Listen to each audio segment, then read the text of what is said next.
সুপ্রিয় দর্শক, আসসালামু আলাইকুম। ভারতের নতুন অধিনায়ক শুভমান গিল টেস্ট ক্রিকেট থেকে রোহিত শর্মার অবসরের পর অধিনায়ক হিসেবে গৌতম গম্ভীর এমন একজনকে চাইছেন যিনি দীর্ঘদিন দলকে সার্ভিস দেবেন।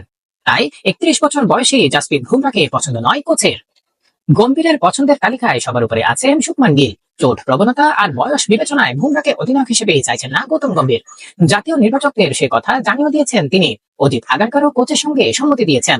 এমনকি board of control for cricket in India BCCI কর্মকর্তাদেরও একাংশ বুমরাকে নেতৃত্ব দেওয়ার বিপক্ষে আছেন। নির্বাচক এবং বোর্ড কর্তাদের সম্মতিতেই গিলের সঙ্গে নেতৃত্ব নিয়ে আলোচনা করছেন গৌতম গম্ভীর। টাইমস অফ ইন্ডিয়ার এক প্রতিবেদনে বলা হয়েছে, আইপিএল এর বিরতিতে গিল দিল্লিতে গম্ভীরের বাড়িতে গিয়েছিলেন। দুজনের মধ্যে 4-5 ঘন্টা কথা হয়েছে। গত চ্যাম্পিয়ন্স ট্রফিতে ভারতীয় দলের সহ অধিনায়ক ছিলেন গিল। তাকে লাল বলের ক্রিকেটের নেতৃত্বের দায়িত্ব দিতে চান গৌতম গম্ভীর। বিসিসিআই এর এক কর্মকর্তা বলেছেন, অধিনায়ক হিসেবে গিলের দক্ষতা প্রমাণিত। গত বছর থেকে গুজরাট টাইটান্সকে নেতৃত্ব দিচ্ছে। এবার পয়েন্ট টেবিলের শীর্ষে রয়েছে তার দল।